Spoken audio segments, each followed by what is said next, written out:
What's going on, people? This is J.J.Simmons. You are watching Thou Shalt Prosper. Today we here live at 90.1 FM Damage Control. And I'm here with the sister herself. Tell them your name, because I got a bad habit introducing people's name. Tell them your name. I'm Julia Beverly. Julia Beverly. Okay, let me tell you this. You don't remember this, but one thing, she started Ozone magazine. A lot of my followers, they're very familiar with the magazine, but I never forget it. I don't know what year this was. It was at a car show here in Houston. Mm-hmm. And I had no idea who you was. And at that time, I'm serious, you really taught me how to study my industry. True story. I was, because I used to do hip hop back in the day. I was a hip hop rapper here. That's why I used to be at all the award shows and stuff like that. And I remember I had my hip hop apparel on. I had my chain, the grill, the earrings and stuff like that. And I remember you was looking at me and you was trying to figure out who I was. But in my mind, you know, I'm thinking I'm backstage where all the rappers was at and all that. And I'm meeting Ice Cube and I'm meeting this one. And a few weeks later, I'm looking through an Ozone magazine and I see your face. Mm-hmm. And it blew me away because in my mind, I'm thinking I'm feeling myself and not knowing that you was somebody I needed to find out who you was. And it's crazy, and it blew my mind, and that's when I began to understand, like, wow, I need to stop looking for these rappers and find out who's working behind the scene. That's a good point. So tell the people who you are and what you did and how you made your print in hip-hop industry. Well, that's a very good point you made, because it's important. I mean, whether it's music industry, whatever you're trying to get into, it's definitely important to research who are the key people, who are making things happen, not just the people that are in front of the camera. But to answer your question, I started out with Ozone magazine. Well, I actually started out as a photographer, and Ozone was kind of a way to display my photography, and it kind of grew from there, and it turned into really a documentation of kind of that era of Southern rap history, because there was a lot happening at that time that nobody else was covering. Right. There were a lot of artists that were coming up, and that includes Texas artists. You know, this is when, you know, Slim Thug and Mike Jones and Paul Wall and all these people were creating movements, and no other magazines, no other media outlets really had caught on to it yet. Right. So Ozone was really the first to expose a lot of talent in the South. Everybody from Pitbull to Young Jeezy to Rick Ross. We were one of the first, definitely, to put them on a platform where they could reach people across the country. And so from there, I branched off and started a booking agency. So I book shows for a lot of these artists now. And then I turned what I did with Ozone, kind of extended it into my next project, which is Pimp C's True Life. She wrote a book on autobiography, right? A biography, yeah. A biography on Pimp C, and that's what she was here talking about tonight, just at the radio station, just promoting the book. Let me ask you this question. I'm not gonna lie to you. I say this, I have met a lot of people, but it is really stunning to me. And I know, you know, you just doing your thing, you grinding. Sometimes we just get caught up in daily life, and sometimes we really don't know the impact that we are really making. And I say this in all honesty, not no TV hype, but I promise you, man, like the Ozone magazine was like my Bible when I was in hip hop. I'm serious, like no joke, no exaggeration. I found online a few days ago, I went and I was on the website, and I'm telling you, it was like I would read that thing like, cause it was like, it became the 106 in Park. It became the platform that every artist wanted to be on. Like, you had the section patiently waiting. You know what I'm saying? That was like, my God. And I actually found one on the website. I gradually made it into 2 pictures in there. I even had my name in there. It was a issue with David Banner was on the cover with the duct tape on his mouth. I had 2 pictures up in there. I was one in the Core DJs in Dallas. I was there, and I don't remember the other location. Let me ask you this question. You used the word platform. Did you ever come to a point to where you was like, you know what, like you said, a lot of the other magazines wasn't showing what people had going on in Houston? Did you come to a point to where it's like, you know what, I want to become a platform for people so they can tell their story? I don't know if it was a conscious decision or it was just something that happened gradually. What happened with Ozone is that originally it was, Ozone means Orlando. So we were based in Orlando. Originally, Ozone was an Orlando magazine. Orlando's has a lot of Hispanics, has a lot of Caribbean people, so we covered a lot of reggae, a lot of, you know, Latino music and things like that, whatever artists would come into Orlando. And what happened was we would take like a box and we would go to send it to somebody in Tampa, or it would end up in Alabama. We started to get calls from all over, from people in different cities that say, hey, we need something like this in our city. So it ended up just growing city by city. And then we actually we used to have a map on the bottom corner of Ozone which showed where we were distributed. And at the time, people started getting offended because we didn't have Texas on there, because we didn't have distribution in Texas, but people thought it represented the South. So we started getting all these angry phone calls and emails. Well, how do you not have Texas and use Southern magazine? So it showed me that there was a huge audience in Texas and that there was a demand for something like this. So we expanded to Texas. Obviously, Houston, Dallas. I mean, these are great markets for us.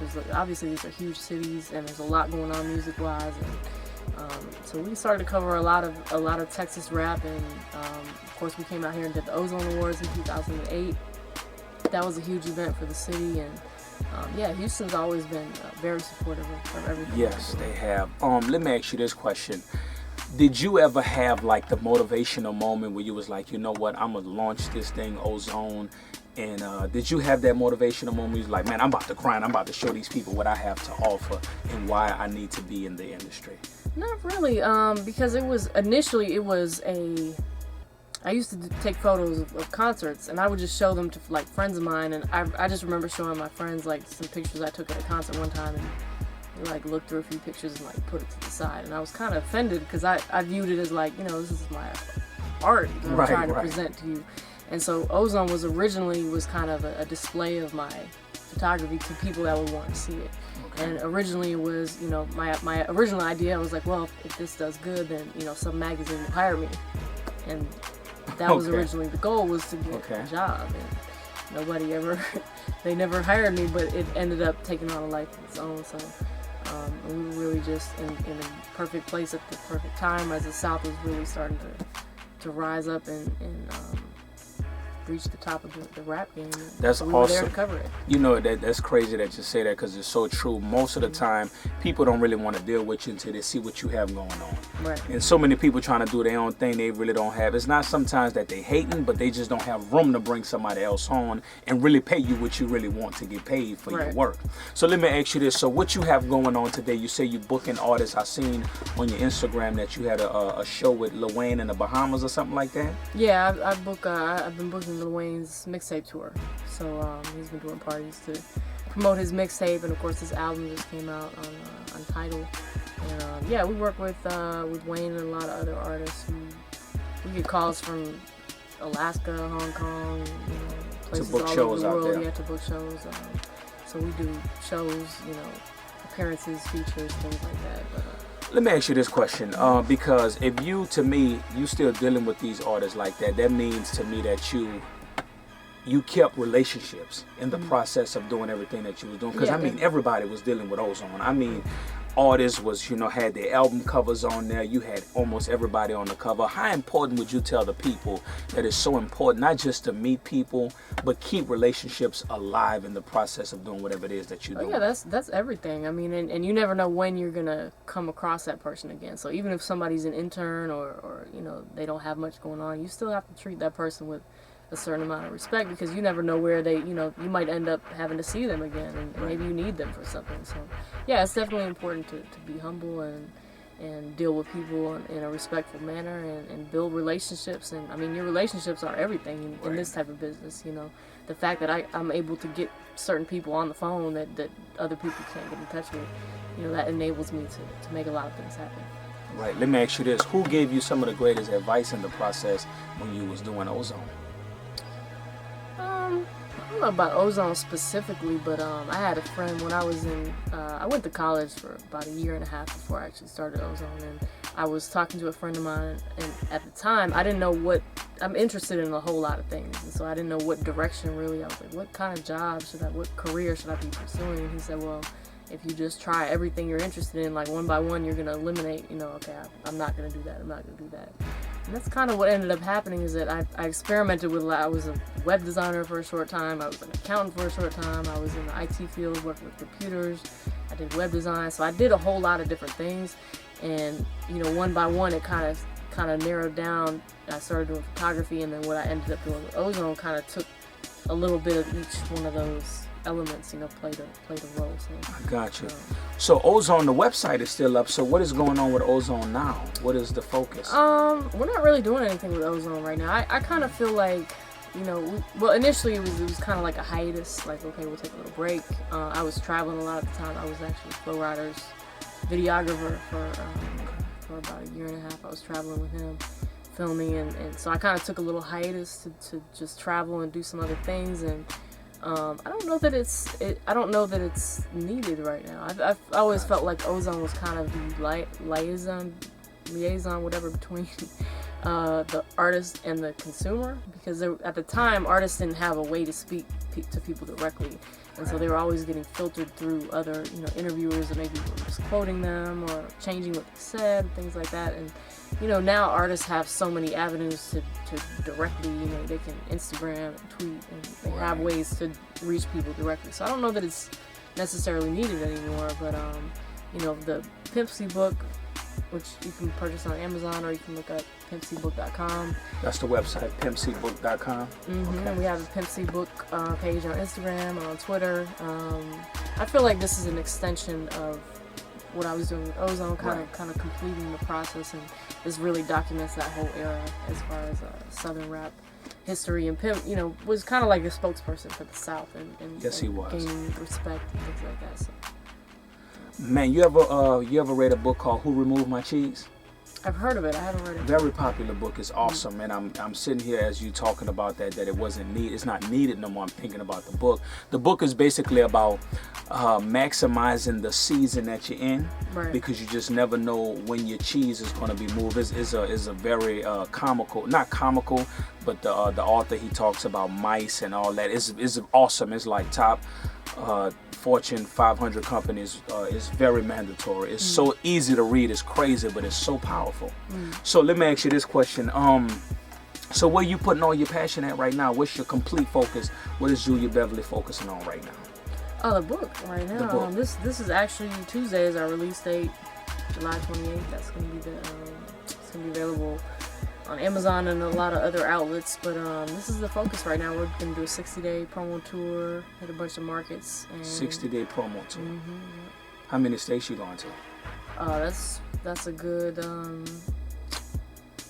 probably 12 to 15 states. Wow. So who idea was it to write the book? Tell the people about the story behind that.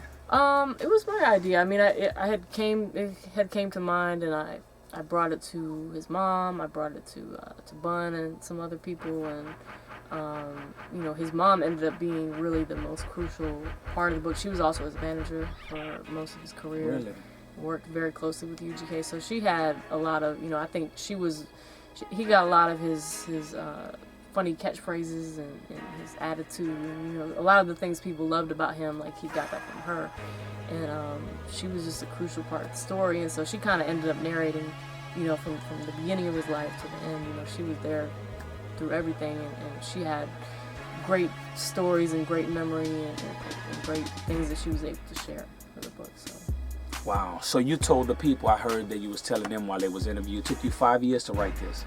Yeah, I mean, amidst other projects, I did spend about 3 years doing interviews with people, just, among other things that I was working on, and then about a year and a half, 2 years, actually sitting down and writing and hashing it all out. So yeah, as you can see, it's a pretty yes, it is. How many pages? 400? 700. 700. Wow. Pages. Yeah. Pimp had a long life. He affected a lot of people. So I kind of branched off and told some other, we talk about the Limit, we talk about Cash Money, we talk about Rap a lot, and the influence that he had, and sort of his story being intertwined with a lot of other stories of Southern rap. So I'm proud of how it came out. I'm happy with it. I think people would definitely enjoy it. Yes, they would. I'm gonna wrap the interview up, man. I thank you so much for the interview. I'm telling you, man, it means the world to me. I'm very excited.